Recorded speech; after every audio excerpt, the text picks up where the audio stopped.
All right, so I have two articles for you today. Each one more dystopian than the other. Let me see which one I want to. Okay, let's start with this one. GOP law. Stupid ad. GOP lawmakers passed bill with allowing child genital exams without parental consent. How messed up is that? These are the same people who are screaming that kids shouldn't be allowed to be trans at school without their parents' knowledge. And now they want to allow exams of children's genitals without parental consent? What the hell? And that was actually an improvement over a previous version of the bill. How can it possibly have been worse? All right.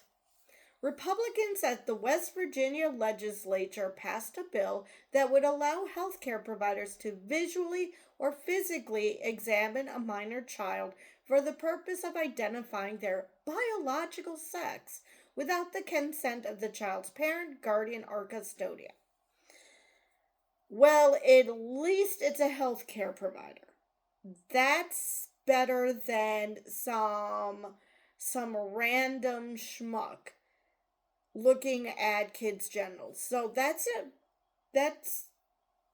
bit better. But still, what? I mean, come on. Either you want parents to be involved in what's happening with their child, or you don't. You don't get to decide that, oh, well, because the liberals think that children shouldn't be able to tell anything to their parents no matter what, which is not what anybody says. I mean, what's going on? The bill, SB 456, would define sex based on whether a person produces egg or sperm. What if they produce both? It said, or neither for that matter, because people are infertile. That is a thing. It says that gender segregated spaces like locker rooms or restrooms are to be used based on a person's sex assigned at birth, and it leaves no room for trans or non-binary people's identities. And we will get more into that potential clusterfuck in the next article.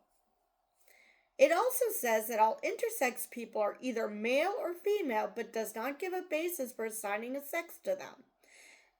And that's the part we're going to get into in the next article, because what the hell? I mean, if you're intersex,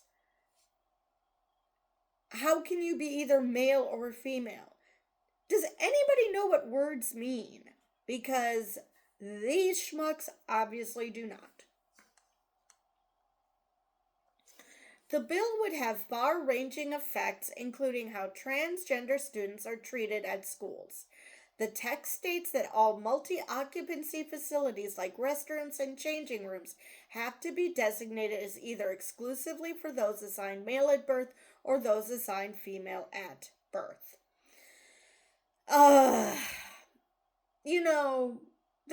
That would work fine. I could see that working fine for people who haven't started chemically transitioning, with hormones or surgeries. But I pointed out that there are plenty of trans men that would freak me out if I went into the women's room. I mean, granted, I probably would be like, wait, what? And then go about my business because all I'm doing is going pee. But I don't think people understand what they're insisting upon. Yesterday, the West Virginia House of Delegates approved an amendment from Del J.B. Akers, a Republican, of course, to allow a child's treating healthcare provider to examine a child's genitals without the consent of their parents. Now, first off, at least they're the child's pediatrician. So, at least that. But why without a parent's permission? That's what I don't understand. Because these are the same people who are screaming that kids who change their pronouns or want to be called a different name than what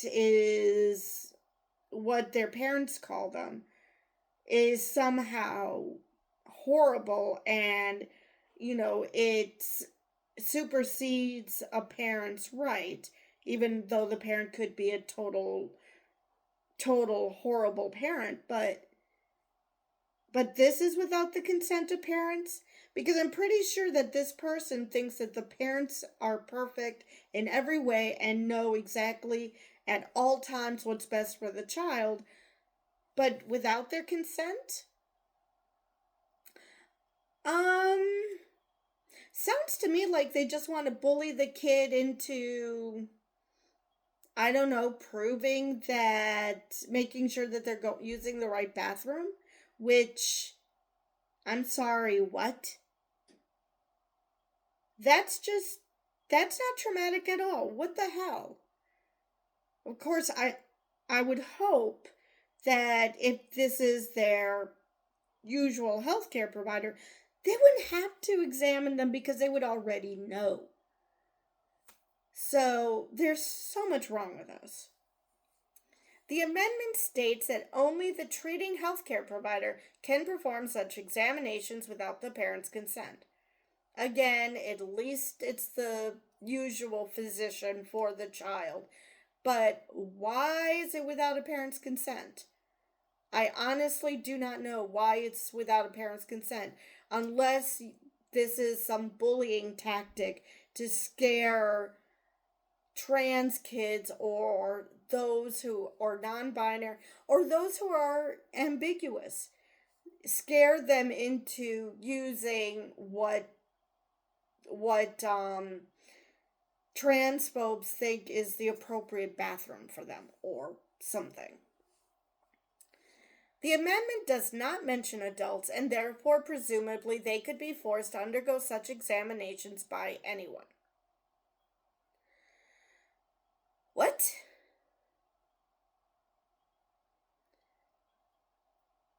So the adults would have to be given an exam by any old schmo, but children by their pediatrician. Is that what I'm reading? That is so messed up. So very, very messed up. The amendment was actually an improvement over a previous version of the bill, which state Democrats argued would have allowed teachers to perform the general examinations. Oh yeah, nothing wrong with that. Who the hell? Well, I guess this is West Virginia. But seriously, who the hell thinks that's a good idea that any old adult can, make a kid drop their pants or lift up their shirt to make sure that they have the correct body parts? I mean, I would assume that depending on how old the kid is, I would hope that it's just dropping their pants. Still not good, but what the hell? Again, we'll get more into the intersex thing in the next article. Akers' amendment was a Republican response to one proposed by Kayla Young. I assume Dell is delegate? Kayla Young, a Democrat, which would have banned child and adult genital examinations altogether. It's unconscionable that Republicans would support legislation that authorizes intrusive visual inspections of minors without parental approval, Young said. West Virginians should be alarmed and disgusted by this invasion of privacy. The state Senate passed SB 456 in a 32-1 vote last Monday, March 3rd. There are only 3 Democrats in the body. State Senator Mike Woifel, a Democrat. I don't know why they're putting Democrat. They already said that they're Democrats, but okay.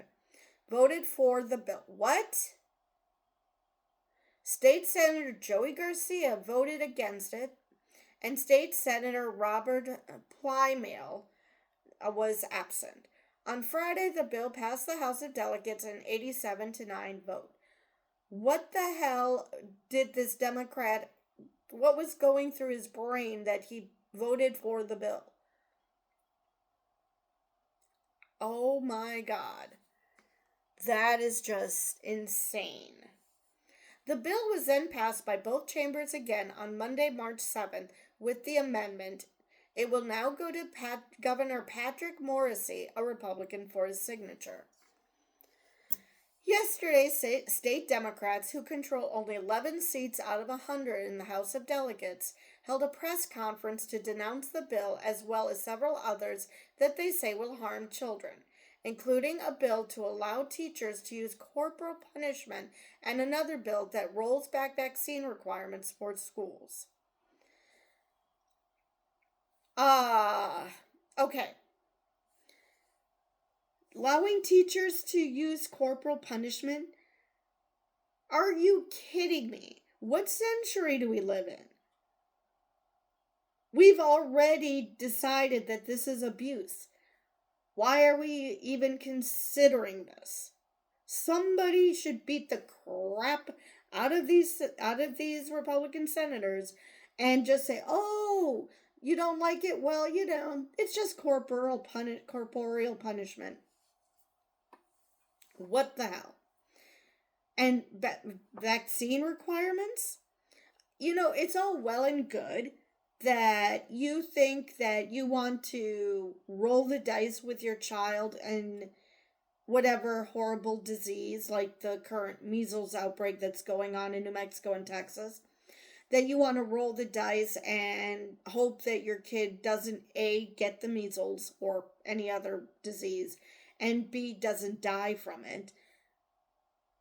But there are people in this world who rely on those who can get vaccines to get them.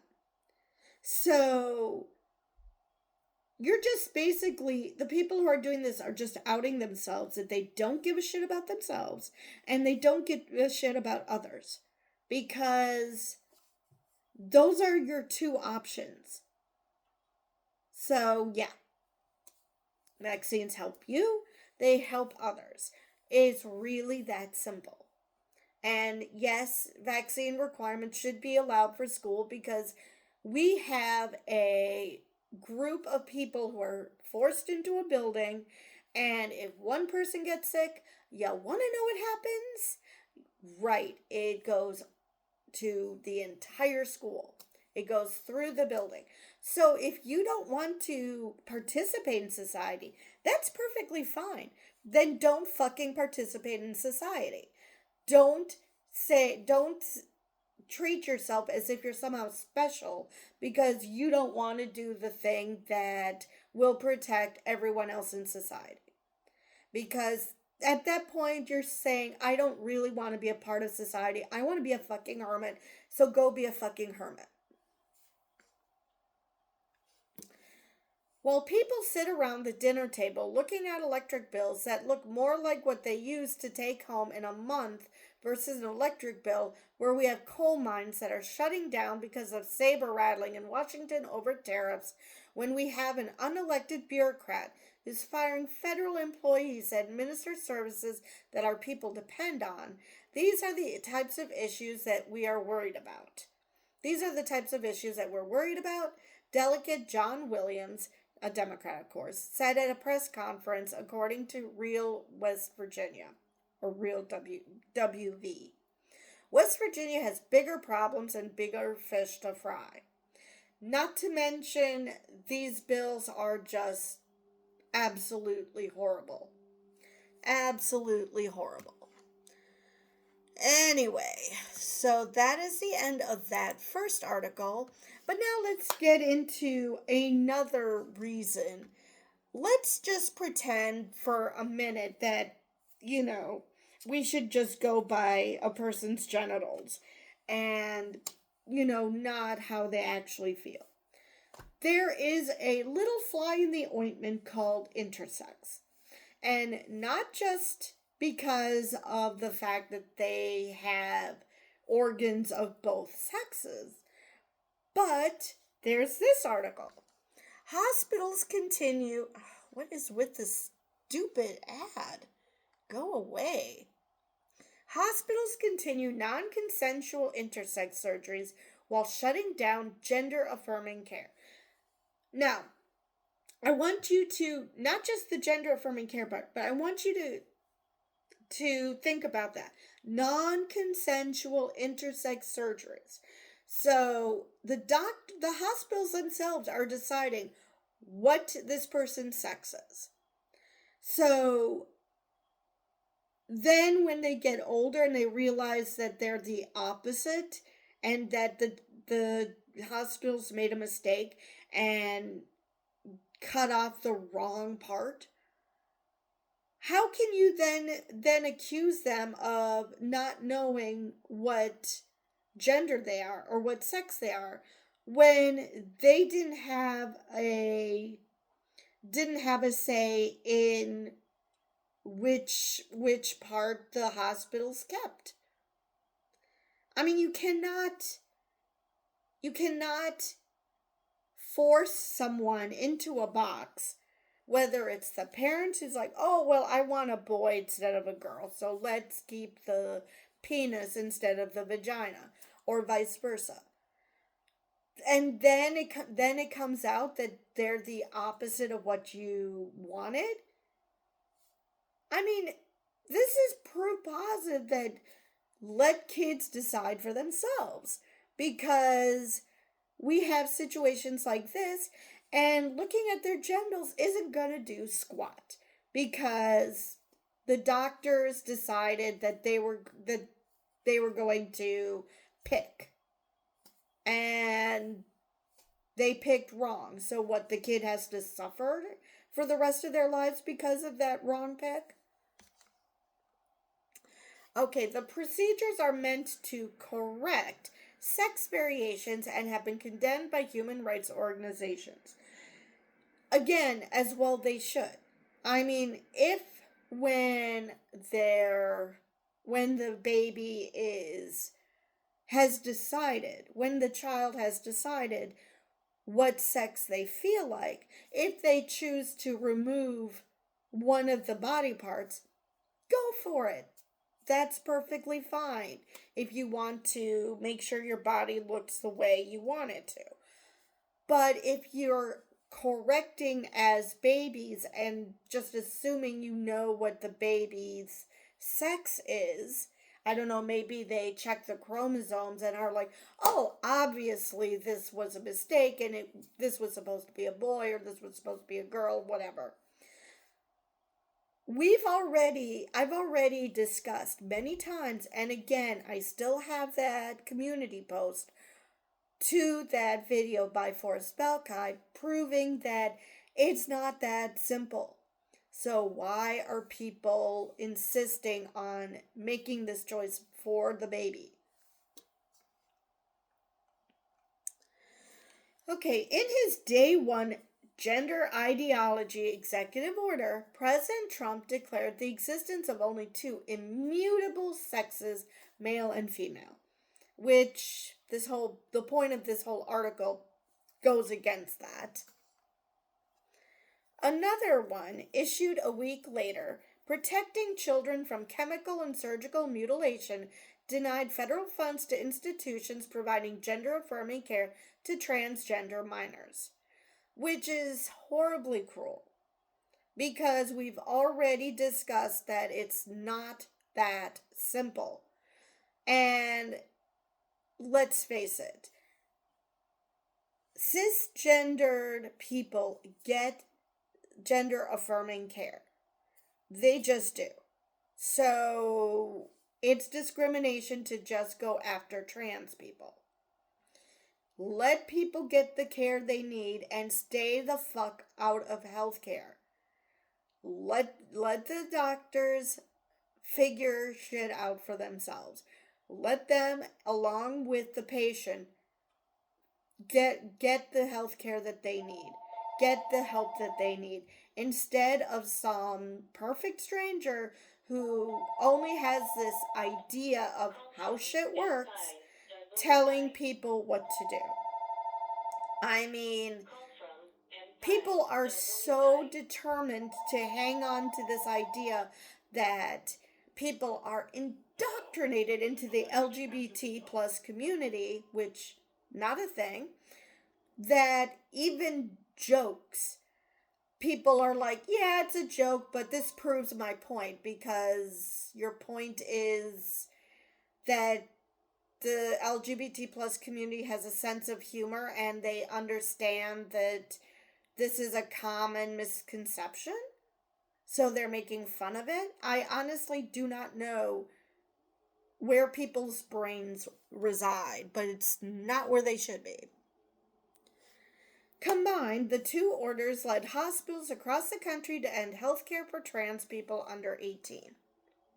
But when it comes to infants and toddlers who are identified as intersex at birth, the surgeries continue.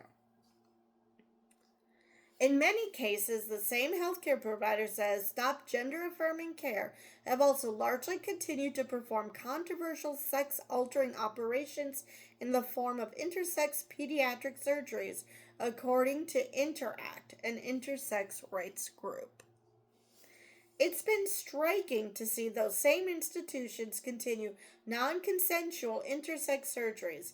Sylvan Fraser Anthony, legal and policy director for Interact, told the 19th. Hospitals have been so reluctant, flat out refusing or taking years before issuing some partial policy about whether they're going to be changing practices related to these non-consensual surgeries on intersex children, whereas they're responding within a matter of days and weeks to this executive order where no one is making them, rushing to make policy moves that harm trans patients.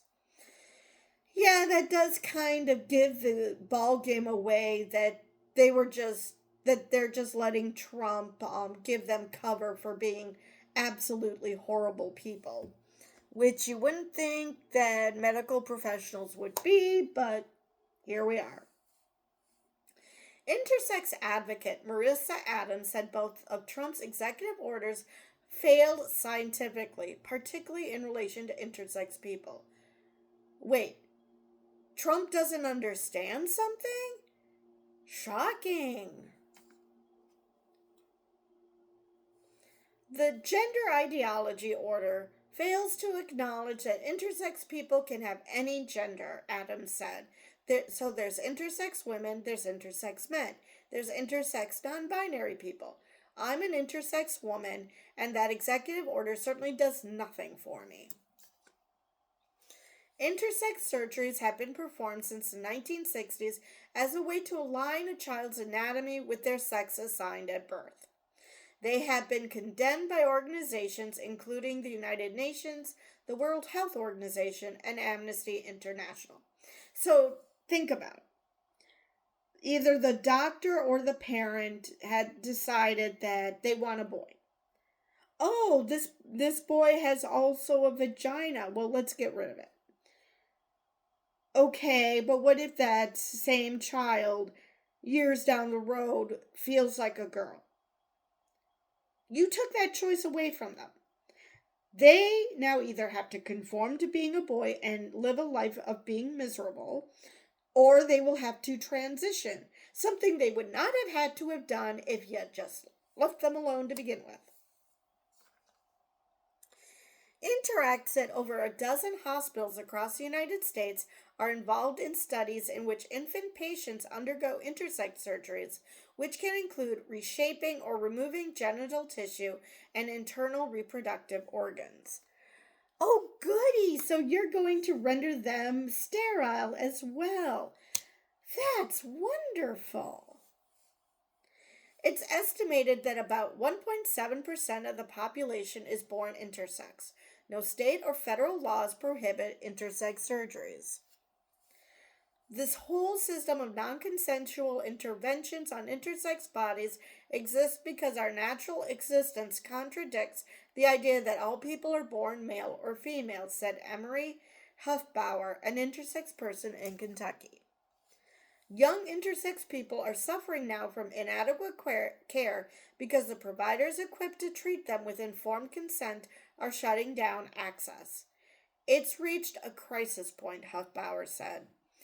So there is a war on trans people, and we would have fewer trans people if these intersex surgeries did not exist, where people would suddenly have to correct for the doctors forcing a sex upon them that they turned out that their gender was different then.